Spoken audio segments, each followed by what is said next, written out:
നേരെ തിരിഞ്ഞു. പ്രാസംഗികരോട് അല്പനേരത്തേക്ക് പ്രസംഗം നിർത്തുവാൻ അദ്ദേഹം പറഞ്ഞു.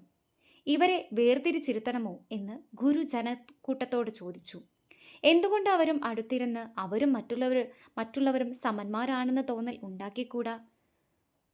അവരിൽ നിന്ന് 2 കുട്ടികളെ ഗുരു അടുത്തേക്ക് വിളിച്ചു. ദയാപൂർവമായ ചില ചോദ്യങ്ങൾക്കു ശേഷം അവരെ ഗുരുവിൻ്റെ രണ്ടു വശത്തായി ഇരുത്തി. മറ്റുള്ളവരെ പോലെ ഇവരും ദൈവത്തിൻ്റെ മക്കളാണ്, ഗുരു പറഞ്ഞു. ഗുരുവിൻ്റെ കണ്ണുകളിൽ നിന്ന് കണ്ണുനീർ ധാരധാരയായി ഒഴുകി. യുഗങ്ങളായി പാലിച്ചു വന്ന ആചാരത്തിൽ നിന്നുള്ള വ്യതിയാനത്തിൻ്റെ നിശബ്ദ സന്ദേശം ജനഹൃദയങ്ങളിൽ ആഞ്ഞുപതിച്ചു. ജനക്കൂട്ടം നിശബ്ദമായി അതിന് വഴങ്ങിക്കൊടുത്തു. ഇതുകൊണ്ടും അവസാനിച്ചില്ല.